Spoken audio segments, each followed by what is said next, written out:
Chores are definitely something that can teach our kids a lot about responsibility, about work ethic. It can battle against entitlement. What is our attitude towards work as parents? It starts with us, and then we teach it to our kids. The first thing you need to do is tell them this is what needs to be done, and we have to show them.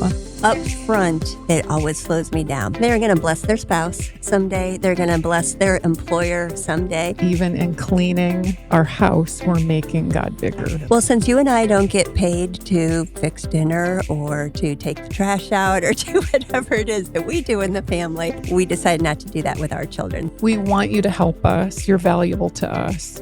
And you start that mindset really young. Part of our responsibility is sharing stories from our past that led us to the work ethic that we have today. The important thing is that they know what is expected of them, they know how to do it, and that there is accountability on the back end. Come alongside them and do these chores with them. Make sure that they know that they're appreciated, they're part of the family, and you don't have them in those spots to serve you completely. It's serving with you.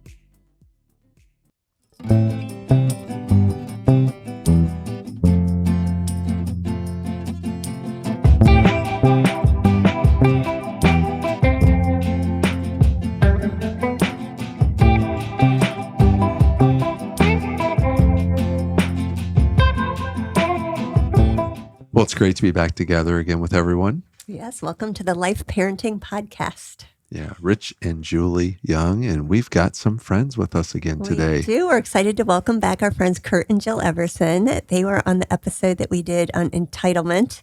Really good. Some good check that out in there. your show notes. There's a link there. You can listen to that episode. Yeah. And this is kind of a part 2 to that because we're really going to dig into chores. We mentioned chores as a way to help combat entitlement. And we're going to spend some time digging into just the whole chore thing. Yeah. What are chores? What are they not? How do they help? And then, okay, if you believe that they're good for your kid, how do you even start? Yeah. So Julie, think back to being a kid. What's one chore you had that you remember doing over and over again? Golly, mowing the lawn. That was a big one. Did you like that one? Sometimes I did. We had a lot of land and we had this riding lawnmower and I could listen to some music and it took me hours. So we didn't always love it, but yeah. I actually kind of like that one. How about you, Jill? When you were a kid, my job was to vacuum all the carpet in the entire house. We had a big house, 5 bedrooms. We even had carpet in the kitchen, which was, this was in the 70s. I don't know why, but we had carpet in the kitchen. Shag? That was flat, but all the rest was shag. Oh, shag's the best. And I'm telling you, no one else could sweep but me all the way through. I was the best at vacuuming. And honestly, I still like vacuuming now. I don't know why. Because it was overdone. It wasn't fair that I had to do it my whole life. But we learned life is not fair. It's not fair. But that's what I did. That's funny. Kurt, how about you? I remember we did not have an electric trimmer growing up. So I did it with those, the 2 blades that would go, like that. Big scissors. What's that again? I don't know. Yeah. Right? It was a lot of work. Yeah. But we had a big yard and eventually I think we convinced Dad to get a trimmer. Then they weren't battery operated or gas. We had like 200 feet of cord, right? Just to get around the yard. You couldn't cut or trim. Exactly. You won't believe this, but the way we trimmed our driveway was a pair of scissors on our hands and knees. And we had to go down with a pair of scissors and trim. That's what this trimmer thing was like. I know. It was like a big pair of scissors. To be fair, it was a short driveway, but still, that's a long way to scissors. It was rough. Yeah. I mean, it was crazy. Yeah. I mean, and it was kind of like when my brother and I were young, we lived up north, so we had to shovel the driveway with snow and like that. And then when we go to college, what does Dad get? A snowblower. Perfect. I'm like, why did we have a snowblower when we were kids? Because his snow removal system left him. That's right. That's exactly how it works, right? I'm still going through therapy on that one. It's unbelievable. Our kids have often asked, why don't we get one of those automatic, I don't know what they're called, vacuumers that go around the room at night? And I said, that is a great idea. Once you all leave the house, we might. They're like, don't need it now. We've got you here. So let's take a few minutes here and just talk about what a chore is. Let's define it. So Kurt, pull up a definition for us here. What's a definition of a chore? It's a noun. A routine task, especially a household one. That's the first one. And then the second one was kind of interesting because we sometimes use the word chore as a negative. Boy, that was a real chore. An unpleasant but necessary task. So, do chores have a negative connotation when you say it? Do you feel that? They can. I mean, I remember as a kid being asked, do you have your chores done? I'm like, oh, that's what stood in the way of me being able to have some fun. Mm-hmm. So, yeah, it certainly can. I think a lot of it has to do with our attitude as parents and really how much we put on our kids. Chores are definitely something that can teach our kids a lot about responsibility, about work ethic. It can battle against entitlement, which is what we talked about a lot in our entitlement episode. But we also have to differentiate between personal responsibility chores and chores that contribute to the family. So, making their bed, brushing their teeth, those are important. Those don't contribute to the family. So those are more personal responsibilities than chores. Mm-hmm. Yeah. I think back to my childhood, and my grandparents owned a dairy farm, and chores was used as a way of life. So when they said we're going to go do chores, that meant they were going to go out for 3 hours in the morning, milk the cows, feed the cattle, clean up the pens, bed them, feed them hay. I mean, it was a 3-4 hour process, and they would assign chores to us, and we would have certain things that we would have to do in that 3-hour segment. I look forward to it. It was pretty cool. So I think I probably was an outlier in the sense that I took chores as it's a way of life. Right. It's a way of life, because if they didn't do chores, like their income was derived from their chores. Mm-hmm. Mm-hmm. Yeah, that was their job. Right. Very few people think of it that way probably now today. Right. But that's the way my grandma, my uncle, my grandfather talked about their role as farmers, was they had to do the chores. Right. Yeah, I can see that. I do want to clarify that we're not encouraging everyone to have their children do 3 hours of chores every day. Good or you have to clarification. move to a farm in order to teach your kids responsibility. Right. Exactly. Yeah. There is a lot that can be learned on a farm. But Yes. yeah, certainly don't have to. But farms are a great thing. Yes, they are. They They really definitely are. are. They're And we're amazing. going to get into a lot of the practical of what kids can do at certain ages and to benefit them, to benefit the family. We're not advocating that your kids are doing chores all day long and they never get to have fun, or, a large family and they're responsible for the younger kids all day long. That is not what we're advocating. No. Well, I think, some of you are sitting here listening to this podcast saying, okay, let's go. We need to move on this. This is something we need to implement in our family. And I think the first thing that probably needs to be checked on is, what is our attitude towards work as parents? Right. Right? That's a big one. What are your thoughts on that as far as our attitude towards working? I think it starts at home with how I go to work and my attitude about going to work. Am I going to work to serve and help others, or am I going to work with a glum look on my face? Oh, I'm going back to work. Oh, it's so terrible. Yeah. That's the first thing, right? Yeah. It comes back to gratitude. Okay, God, Thank I'm you. thankful to have a job and to be going. And I think, honestly, Jill has always been very good at thanking me, because she's been a stay-at-home mom for a lot of years, but she's always been thanking me. Thank you for going and working so hard. And right there, just that encouragement. I can do it again. I can do it. Yeah. I can do this. That's And because awesome. because it's important. So you're right. It starts with us, and then we teach it to our kids. Working is important, and a good work ethic is very, very important.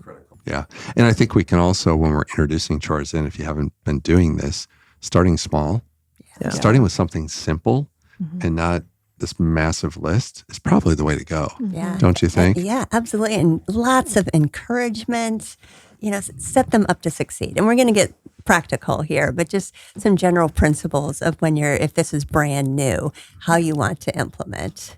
Yeah. How about just slapping some music on while you're doing it, making it like a dance party? Yeah, That's we true. get to, not we have to. That's Yeah. right. Yeah. So let's just talk about a few steps when we teach a chore. Jill, what are a couple of steps in teaching a chore? Well, obviously, the first thing you need to do is tell them this is what needs to be done. But you can't just tell them what needs to be done. We have to show them. So that often is just having them beside us. Sometimes, if they're older, they could be beside us 1 or 2 times and get it. If they're younger, they might need to be beside us for a year. I mean, it depending on how old they are and what it is you're asking them to do. So a lot of this is, patience in showing them. And doing it, yeah. And then after you've showed them, you're probably going to need to spend some time with them and watch them do it, right? Yeah. Just to make sure they're doing it accurately. Right. Yeah. And then you probably have to have some level of supervision at some point. Yeah. And then you can pull off and just check in every now and then to make sure it got done, right? That's true. Okay. Good. Yeah, really good. Whenever it's time to teach a child a new chore, I really dread it. Yeah. Because it's a big time investment. It is. And so up front, it does not benefit me. It always slows me down. But what I have to remember is I'm investing in the future. I'm teaching them how to, whatever it is, clean your bathroom, clean your sink, empty a dishwasher, depending on the ages that the child is, what they can developmentally handle. But it's going to take a while at first, and keep at it, and then it will benefit. I think the thing that encouraged me the most with my littles, teaching them, was the phrase that Anne-Marie, I've heard her say many times in many of the courses, the Growing Families courses, is begin as you mean to go. So if you hope for your child to be able to know how to do this as an adult, then the sooner that you can begin teaching them and encouraging them and incorporating them, even though it takes a lot of time on our part to do that, it's going to be worth it down the road. And that helps to make it worth all that time and energy and frustration. Honestly, it takes there's a lot of frustration on both sides sometimes. Yes. Till we get there. Yeah. Yeah, the key, I think, is exactly what you said, Julie. When you first think about doing it, you're like, oh, I'm going to have to teach this child a new responsibility or a new chore, whatever it might be. And you're thinking, it's going to take time. It's going to take an investment. But if you don't, and you just give them a list and assume that they know what to do, chances are you'll go back and say, well, this didn't get done. This didn't get done. This didn't get done. Well, how are they going to learn? We have to show them. We have to work with them and train them. Yeah. And maybe a sibling can do that. Somebody who's been doing it a while, and maybe an older child is going to hand over the responsibility to a younger child. And that they know how to do it, so they can teach, which is great. But they still need to teach the child. You can't just give them a list and hope they're going to get it done by themselves. I'll often joke with our youngest. I'm like, you watched all your siblings do it. Didn't you understand? It's just a joke. And he's like, no, Mom, you got to teach me. I'm like, yeah, I know you do. Well, I'm thinking when I'm listening to you guys, having patience, inspecting what we expect them to do, and realizing that investment that we make up front is going to pay off big time on the back end. Right. And it's not just because we don't have to do it as parents. We don't have to do the chore. That's not the investment that we're going to see. The investment that we're going to see is as they turn the corner and take more responsibility as young adults and as adults, they're going to know how to do a bunch of these things and do them really, really well. They're going to bless their spouse someday. Yes. They're going to bless their employer someday. It's very easy. Once our kids learned how to, empty the dishwasher, and it became a child's responsibility to do that in the morning. Once they learned how to do their own laundry, yes, it eased my workload. So yes, it did make my life easier after a lot of time investment up front. But I have to keep reminding myself, that's not the big why. That's a benefit, but that's not the big why of training my kids to do chores. This is a benefit to them, the gift to the spouse or employer, their work ethic, just so many valuable lessons that come, and knowing that no work does need to be done. Life isn't all play. Yes, we get to play a lot, and that's important, but so is learning responsibility. It's a balance. You have to balance work and play, and if it's play all the time and never work, it's not real life. It's not real life, and you're out of balance. And then when you get down the road in life, when you're an adult and you don't know how to, you don't have that work ethic, people are going to notice it right away, and it's going to be hard to hold down that job when they see you. Yeah, we really are cheating our kids when we don't give them the opportunities to contribute to the family, because everyone wants, you feel a part of something when you contribute to it. Yes. And so if mom and dad are doing all the work and the kids are just, watching TV on screens, whatever, they're not as invested in the family. I think too, if you speak life and encouragement into them, if you cast a vision for why this is important, I really think that with your kids doing a bunch of different types of chores, that you're going to help them and that they're going to identify various giftings that they have through that process. Mm-hmm. And when you help them identify a gifting or multiple giftings, you could be setting them on a pathway to serve in their employment or serve and volunteer to opportunities as they get older. And whenever you're serving through employment, let's say, for example, and using your gifts really well, you're going to excel at that role. Mm-hmm. And when you excel at that role, you're going to serve someone really well, your employer, your fellow coworkers, and the client. And when you do that, you're going to enjoy it, and you're going to reap the reward of that, reap the reward of success in doing the role, but also financially, it's going to be a reward. And some of that I have seen come out from our kids serving, just doing basic chores. Mm. And pretty soon they realize, wow, that's something that I'm pretty good at. Yeah. Yeah. You know? So that's good. That's a good point. Let's talk about some standards. First, doing it cheerfully. So Philippians 2, chapter 2, verse 14, do everything without grumbling or arguing. Yes, our children learned that verse very early on. So we told them when they do their chores, they can't sit there and be whining. I can't stand scrubbing the sink. I don't like to do this. Now, we didn't expect them to sing like Cinderella. or like Kurt and Rich. Yeah. Exactly. Right. But they weren't allowed to look like Eeyore either. That's right. So second standard, thoroughly, Colossians chapter 3, verse 23. Whatever you do, work at it with all your heart as working for the Lord, not for human masters. Mm. So, Jill, I know you're a thorough person. So how did you help your kids with that?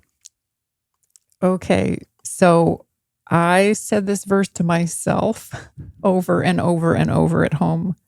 First, we talked about this earlier, but I can't hardly not say this again, how important it is for us as moms who are constantly doing things over and over and over. The laundry is never done. As soon as you finish a load, there's something else dirty. The dishes are never done. It seems like we can't ever accomplish anything. And for someone like me who likes to do things thoroughly and likes to do things well and to feel like nothing is ever done, it's just always more piling and piling. It's really easy to get frustrated, and then that attitude comes out. Yeah. Our kids see that, and then they pick that up. So I had to keep consistently telling myself, I'm doing this to serve the Lord. I'm serving my kids to serve the Lord, and then reminding them that this is why we're doing this. We're the hands and feet of Christ to each other. We're serving each other, and we're making God bigger. Even in cleaning our house, we're making God bigger. Yeah. That is so important because it's so easy to get drowning in the toddlers, the laundry, the dishes, the meals that need to be prepped, everything that needs doing, and having that attitude. Yeah, and I went to college for this. Right. It's like, what? Why? It's important. It is. Our attitudes are huge. We're nurturing souls. Yes. That's what we have to keep reminding ourselves. That is a really, really important job. And yes, even in the mundane, especially in the mundane, that's where our kids learn so much about God. Their souls are just shaped. Their character is shaped. Right. I just want to encourage any parents that are just discouraged and overwhelmed and stuck in the mundane to keep at it. Yeah. I just thought of this, like, how beautiful is it that Jesus met the woman at the well who was doing a mundane task, going to get the water for whoever was in her family. And that's where Jesus chose to meet her, doing a mundane task in the heat of the day, and no one else was around her. I mean, I think that really says something about the little things in our lives that really do matter. That Christ sees. He sees. Yeah. He sees us in the mundane. And I think it's also important when you talk about thoroughly to teach them that we need to do more than the minimum. We can't just get by, and getting by, what that might look like and what fruit that might yield, which it won't be great in the long run. Yeah. So teaching them and demonstrating to them what it looks like to finish something with excellence and showing them what that looks like. If we don't show them what excellence looks like, they may never learn that from someone else. And then recognizing there are times where the kids will do the bare minimum, but then sometimes they will go above and beyond. Like they really want mommy and daddy to notice. And I'm always praying, Lord, give me eyes to see that so that I can recognize and say, wow, you just did an amazing job. I see. And notice those things. And you can just watch them beam and the fulfillment that they get from a job well done. Right. And we need to do that. Yes. We need to encourage them rather than nitpicking and saying, this didn't get done, this didn't get done correctly.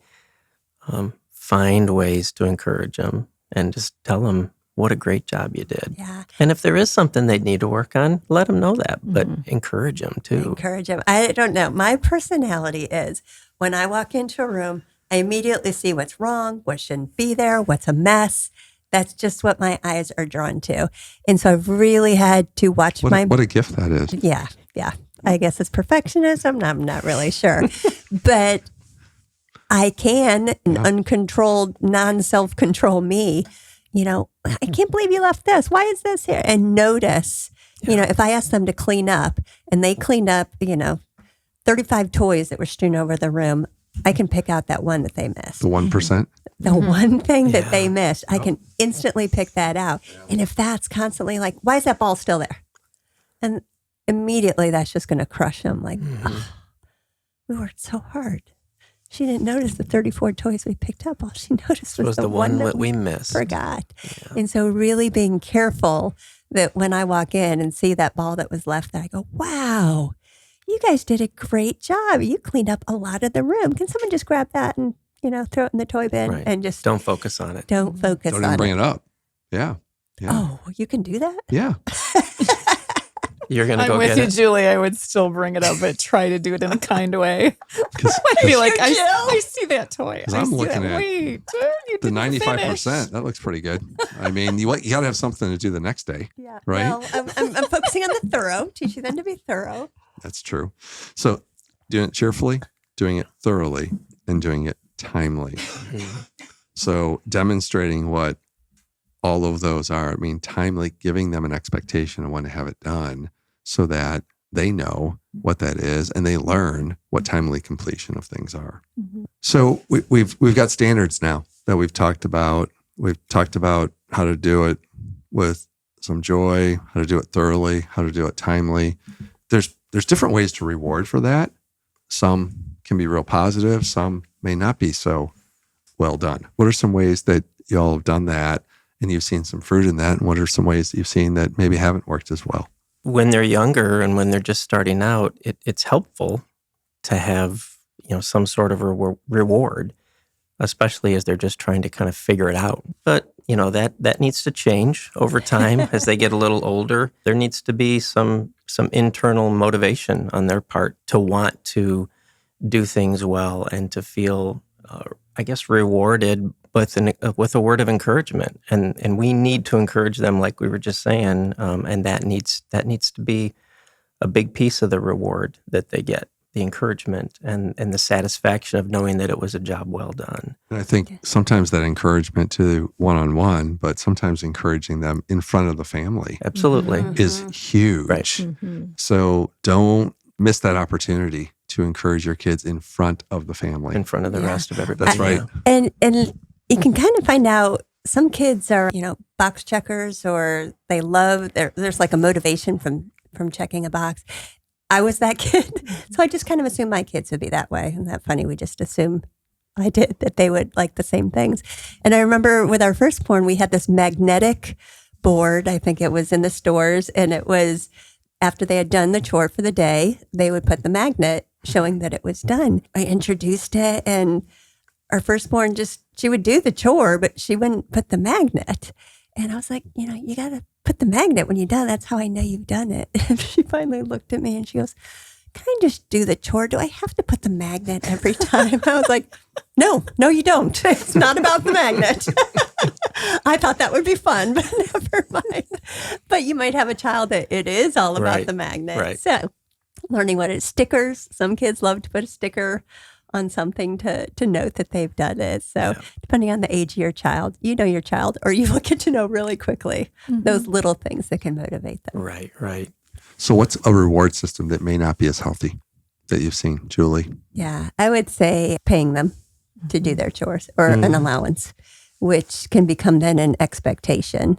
And so how have we done that? Talk through how we've done that with our kids. Well, since you and I don't get paid to fix dinner or to take the trash out or do whatever it is that we do in the family, we decided not to do that with our children. They help out with various chores around the house. It's their contribution to the family. Now, if the kids want to, around Christmas time, they want to buy some gifts. And if they don't have a job, they're young, they'll come to us and say, hey, can I do some extra chores to earn some money for whatever. Right. And so we have done that. That's my baseboards kind of get wiped down maybe once a year because that's a really good one for kids to do, and they can earn some money. Yeah. The way we started, I'll go back and maybe let you tell, but I remember we started at some point wanting to give them an allowance. We had this idea that was going to be the right thing, and at some point, I think we heard a teaching or something. It might have been teaching from this ministry, and we kind of backed off. What do you remember from that? Yeah, I mean, that an allowance doesn't really motivate them to do the work. It's just, you're just giving them money for living, basically. Which could lead to entitlement. Exactly. Right. So it doesn't matter if they do a good job or they don't do a good job, or if they did their chores or they didn't, they still get their allowance. That doesn't make any sense. It doesn't make any sense in life. Like we said, our teens get a job so that they can earn some money, but it's because they're doing a job, and if they're not doing it well, they're going to lose that job. That's right. So it doesn't make a whole lot of sense. And I mean, you don't want to keep paying your child every time they empty the dishwasher. That can get really tedious. A lot of it can just be really, really tedious. So I'd probably start using paper plates. As a dad, if that I'm paying that would really cost you a lot. That's true. That could cost a lot of money too. I wasn't thinking about that when I said that. So that's a good point. Yeah. That's a great point. So we had we had extra jobs. We live in the country, and so we had a big yard in the woods with lots of sticks. There's always sticks to pick up. There was wood to stack. There were Kurt was talking about as a kid, bushes to trim, but we had all of that. We had a lot of extra work to do. Mulch, lots of mulch. We didn't hire people to do those things. We did them. I've been to your house, and I remember in the fall, we had to pick up some leaves. Probably. Just a few. Lots of leaves. Lots of leaves. Yeah, a lot of leaves. That was a fun day. And the grandkids here recently love the big piles and jumping in there. They love the big piles. I still love the big piles. I know you do. I love jumping in the big piles. Yeah. But you still got to eventually get them cleaned up. Yeah. Yeah, you can't do. just leave them there. Yeah. Can you guys talk about what it looked like in your family? Like, when did your kids first start contributing and doing things to help out? What did that look like concretely? When they were really little, we talked about this a little bit in the entitlement talk, but when they were little, we would have them working beside us and helping us. I can remember our son constantly beside Kurt, whatever he was doing. They loved working beside him, whether he could do it or whether he couldn't, they were together. So a lot of that is beginning really young, like, we want you with us. We want you to help us. You're valuable to us. And you start that mindset really young, like as a 2-year-old, as a 3-year-old. And now even as with our grandchildren, having them in the kitchen with us, helping on a stool. Right, to do basic things in the kitchen or clean up or whatever it might be. There's still a lot of things that they can learn at an early age. And at that age, they don't even know it's work. It's fun. Right. And even just running the sweeper under the kitchen. We have under the table. under the table in the kitchen after we eat. Yeah. Just the crumbs that are under their little seats. Even that's a little bit of a start. It's the way they start to learn. Right. And they love it. They really do. They do. Yeah, you mentioned the entitlement talk. That we'll put a link in the show notes to that so that you can go check that out. But we had a discussion with Kurt and Jill on entitlement, and that would be a great one for you guys to check out. That kind of parallels this for sure. It does. Because it helps to eliminate entitlement when you do chores. So training them to love work and the satisfaction that comes from that. Kurt, what are some things that you did with the family to share your love for the work that you've done for quite a few years now?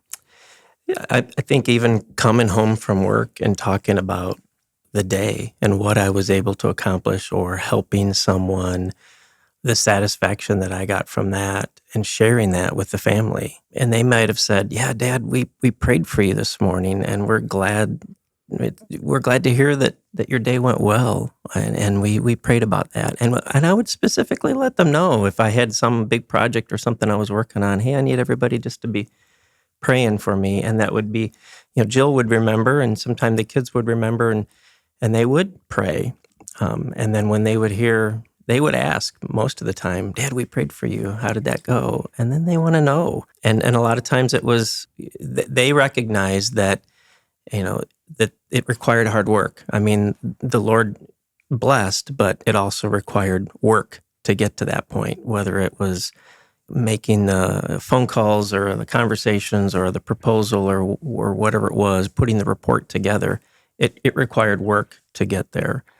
Just sharing that with the family was a way for them to understand that my hard work paid off. But then, sharing that with them, and then also translating that into jobs around the home, right? And helping them understand that the chores that they do are valuable to the family, and bringing, investing in our family, not just at my work, but investing in our family, investing in our home, keeping our home nice and the yard nice and things like that. I think it made a big difference to talk it through and make sure that everybody was invested and wanted to be a part of what we were doing.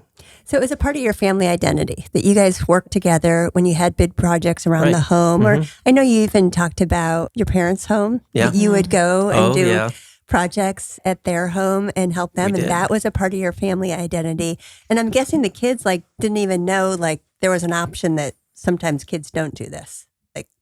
It was I don't think they did. Yeah. I mean, it was just, it's just what we did. We're going to Grandma and Grandpa's house, and we're helping them do this. And I think that's important, that it was a part of the family identity. You can still have fun doing it. I mean, it can be really hard work, sweaty work. Maybe not the most fun thing. It'd be more fun to go to the lake and, do something fun. But then the reward they got at the end of that was a job well done, seeing the yard look nice, seeing the thankfulness on Grandma and Grandpa's face. I mean, those are gifts that we give to their children. And sometimes I think we can think, oh, I'm making them, suffer. And I want to back up. We're not talking about working your children to death. Your children had so much free time and playtime and fun and fun with friends. So I want to make sure people understand that the Eversons weren't about working their kids to death. It's not a work camp. It's not a work camp at all. Not at all. But when those work days did happen, those were gifts that you gave them. Right. But I think often we're like, oh, we're robbing them of, they shouldn't have to work. They're kids. Their job is to play. And yes, play is important, but so is the valuable gifts that they get. That's right. From the work day. Learning to work, yeah. Well, I think that casting a vision of a solid work ethic is important. And I think a lot of times kids see the result of our hard work, but they may not know what goes into that. Mm. And I think it's our responsibility to take the time to share with them on what went into that success. Mm. And what they see is the suddenly. They see the sudden success. They don't see the gradual, month after month, day after day, even year after year process that you went through to have that sudden success. Yeah, that's true. And I know a lot of times I'll see someone have success and I'll be like, oh my gosh, Where'd that come from? And almost every time it goes back to a gradual process that they worked over and over and over again to see that sudden success. Yeah. And it might be around this work ethic thing. She's someone with great work ethic, but that work ethic didn't come overnight. It wasn't sudden. It was gradual. It was year after year. It was probably a mentorship, a parent, a grandparent that worked with them on something over and over and over again.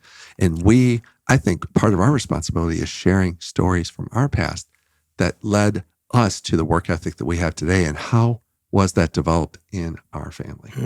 Yeah. That's really good. Yeah. So let's talk about one way to do that. One way to implement maybe a system for chores in the family. Okay.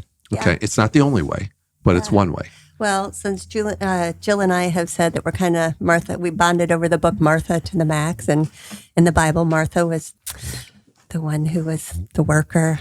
She gets a bad rap, but really, she's not. But anyway, I think Jill and I, and I'll let Jill speak for herself, but implementing a chore chart was something that worked really well in our family. I know that may not be for everyone, and I think we have to keep the how and the why. The why behind chores is really important. How you encourage children to implement them is going to be something as a family that you discuss and figure out what the best way to implement it. Personally, we benefited from chore charts. You can go on the internet and find so many chore charts, but it was just a simple way. When our kids couldn't even read yet, it would just have some pictures. Yep. Of what they were to do. When our kids were really, I don't know, maybe 4 or 5 years old, they would I'd take the little silverware bin out of the dishwasher, and I'd first get out anything that was dangerous, any knives, anything like that. And then I would sit them down, and they could take the forks out and put them where they go. They could put the spoons where they go. And so there was a picture on their chore chart of like a fork, a spoon, and a knife, something like that. And so it was just a reminder to them. I taught them the days of the week, and it was color coded. So they'd say, "What day is it, Mom?" And I'd say, "Monday, it's red day." And so they could go to the chart, and Monday was in red. So there's lots of different ways to do it. How about you guys? That's good. I liked using little index cards. They didn't seem quite as scary, a little smaller. They're small. And they could take that card with them, and then some of them would check off the things on the list. Some of them would just know that they did them, and that was fine. That really helped. But again, it's just how there's many ways that you can kind of make that list. We had sort of things that we would do every week, and then things that we would do more like once a month that we didn't have to do quite as often. And I liked to do this in a short amount of time, like an hour or two. I'm just going to say this, like, this is all we're talking about a week with the cleaning and so forth, that we would set aside a day that was not a real busy day where we were out doing all kinds of other things. And I kind of didn't like doing it on a Saturday, because Saturdays we did a lot of things outside. We'd like to do fun things. We kind of did it in a time when in our routine, it made sense in our routine that everyone wasn't stressed out trying to do other stuff or trying to leave to go somewhere. And then for us, like, setting a timer really helped. Can you beat the timer? And some of the kids couldn't care less about the timer. And some of them, that really motivated them. I mean, our ones who were a little more laid back, they needed the timer. The ones who were really motivated didn't need that at all either. But there's just little things like that we found that really, really helped.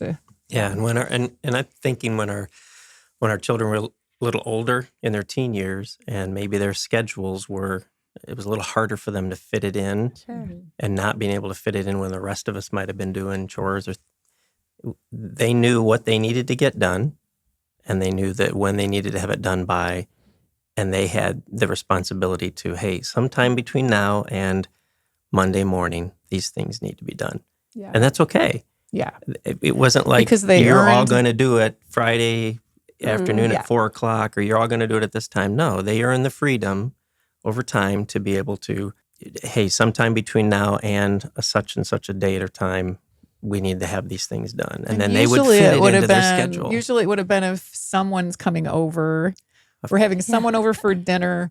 I really need it to be done by 3:00 on Friday, and I'm telling them this on Tuesday or something. For our older ones, just giving them the freedom because I trusted them that they would get it done sometime in those days. Because they're learning time management and all those other things as they were probably and that's the way teenagers. you see where they're at. Right. Yeah. And if they are able to do that, then you can continue to give them more freedom. And if they aren't, then I've got to be for a little while longer, I need to be a little bit more diligent at laying it out for them because they're just not quite there yet. That's right. And without us reminding and nagging, oh boy, that's a whole nother thing. Oh, there's a whole monkey's teaching. That's another one we'll put in the show notes. But I think however you decide to implement chores in your family, I think the important thing is that they know what is expected of them. They know how to do it. Yep. They've been trained, and that there is accountability on the back end. Because I can do all the good steps up front in teaching them. They know how to do it. But if they know I'm never going to check in, what's the motivation to keep So doing we'll talk about that accountability in a second. But when you're laying out the chores, I think we covered it, but if you don't know what needs to be done, think and make a list of those things that you do daily. Yeah. Think and make a list of those things that you do weekly, and think and make a list of those things that you do monthly, and lay them out. Yeah. And I know one of the things that we did, we put on, I think it was Saturday, we just had dad chore because I couldn't make out a list of 52 things throughout the year of what I needed done on a Saturday, but I could wake up on Saturday morning or go to bed on Friday night and know, we need to do this we tomorrow. need to do these 3 things.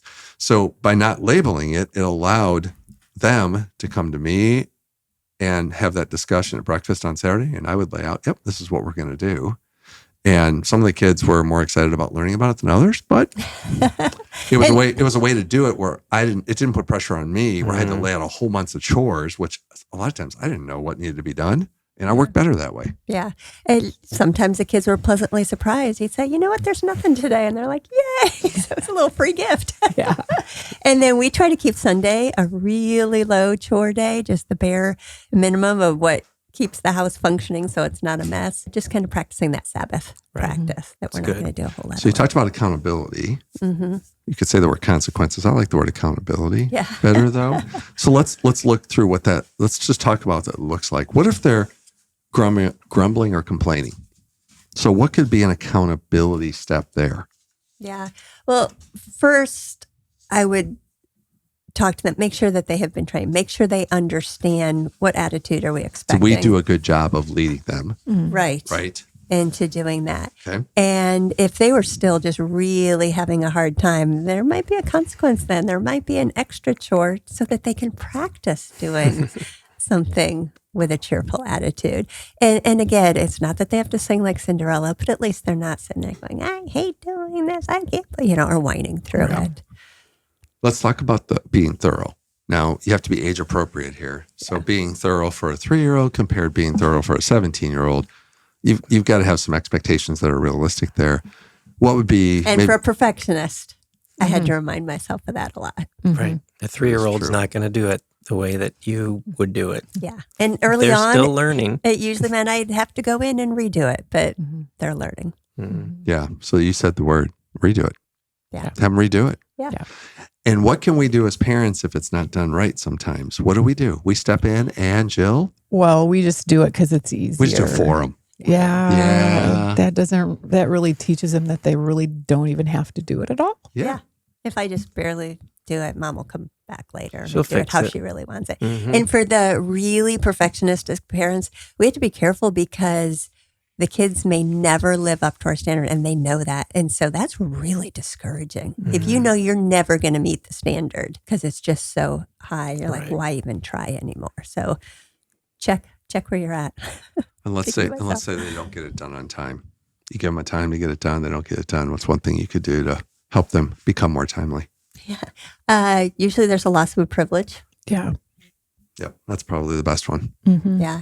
There's freedoms that they have to earn. And, our kids will ask now, can I go play? Can I go do this? And I'll just say, do you have the freedom to? Again, this is the monkey's teaching that's in the Growing Families material. Which we've mentioned that twice. So we're probably going to do a podcast on it. Well, we are talking about responsibility. Yeah, that's coming a soon. really good one. But the kids know that I've got to get my chores done before I can go have fun or do whatever I was planning to do outside. Yeah. And, the amount that we ask them is really realistic. It's not overwhelming at all. Right. Mm-hmm. Yeah. And something I don't think we mentioned, if we did, we'll say it again. But when you're laying out the chores that you want them to do, be very descriptive on what you expect. And if you're listing them out on some type of chart or some type of document, lay out what you expect the chore to look like when it's done, how you expect it to be done. Yeah. Don't be general, because if you're going to be general with it, you're probably going to get less than a desired result. And that's what Jill had on those cards. You had it written on the card what they needed to do, and they were taught how it needed to be done. And at the end of each card, I put "See Mom when you are done." That way I knew when they were done, how long it was taking them, because it's easy to lose track of them. It's easy for me. I mean, I get on to doing something else, and then I'm not holding them accountable. So that helped me. And then I had to be disciplined to go back, take their list of what they were supposed to do and look at the things that they had done, especially if they were characterized by not doing them.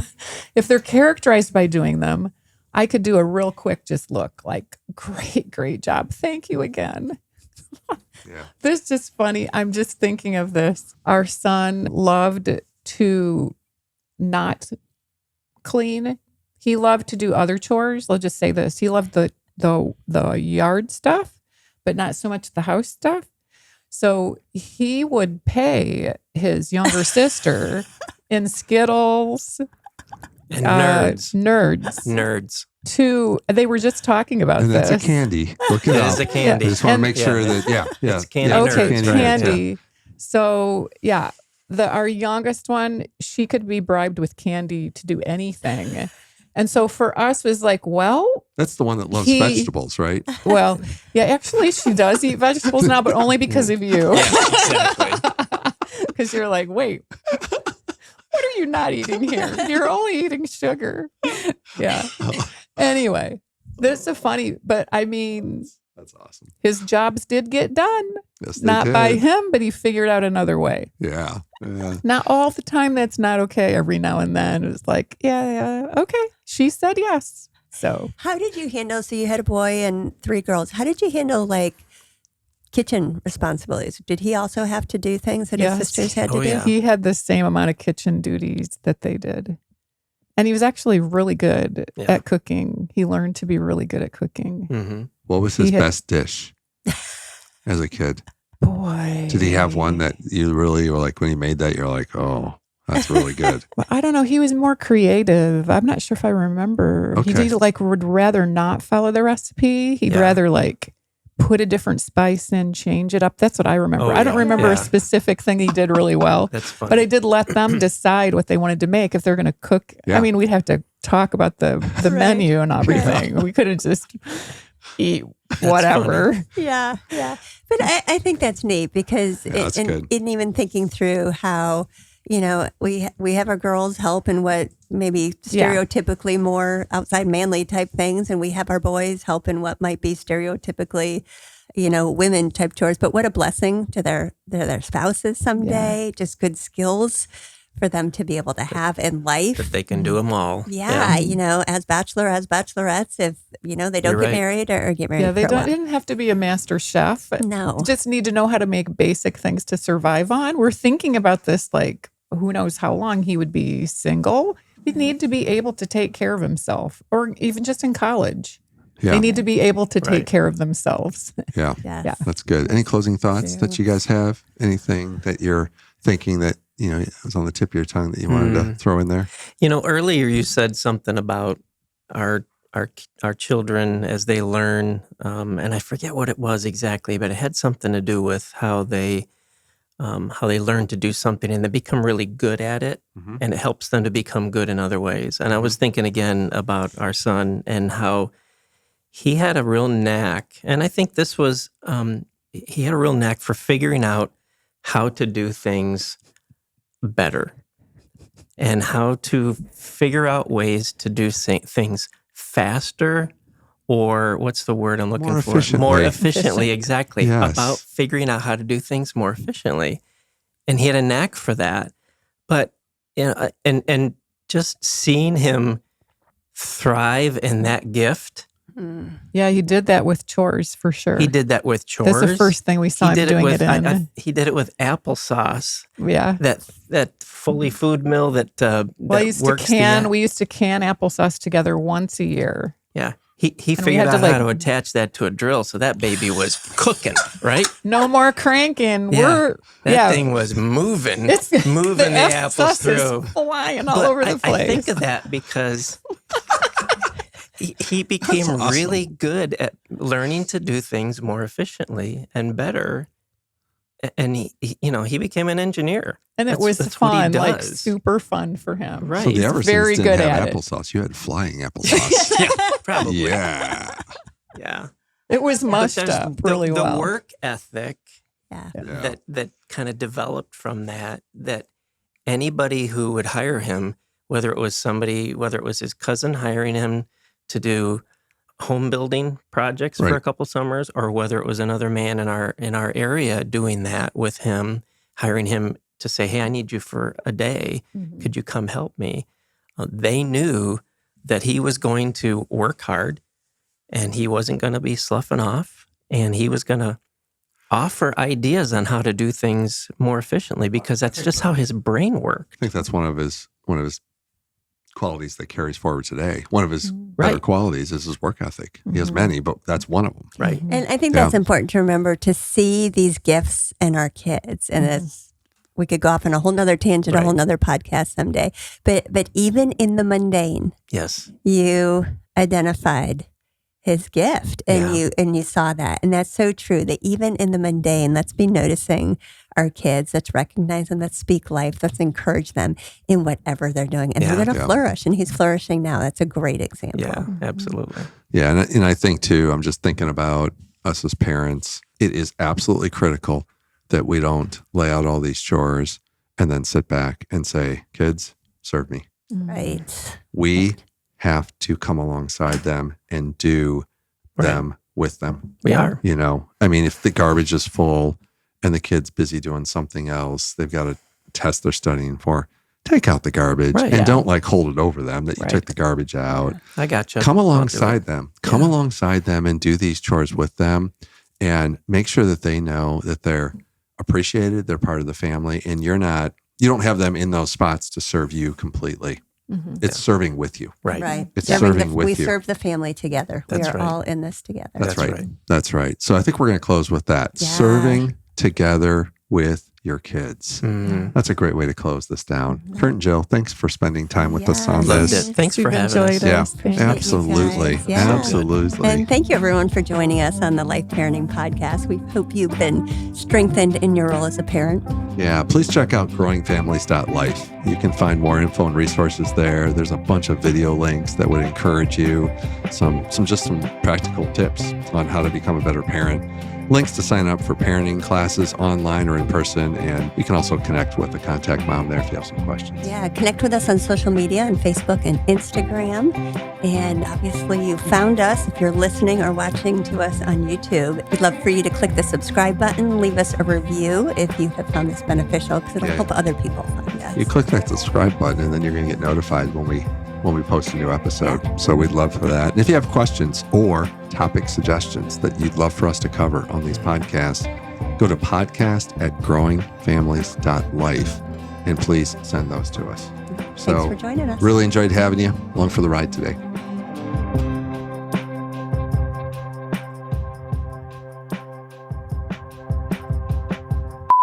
You can talk more this time. I think I talked too much. You did great. You had 25 more words than she did. Did you counted them? I did. I thought it was only 24. It was 25. Okay. So you have to 25 is my favorite. 25 is my favorite number, actually. Is it really? Yeah, it is. Yeah. You have to go under 25 this time and get back to even now on this podcast.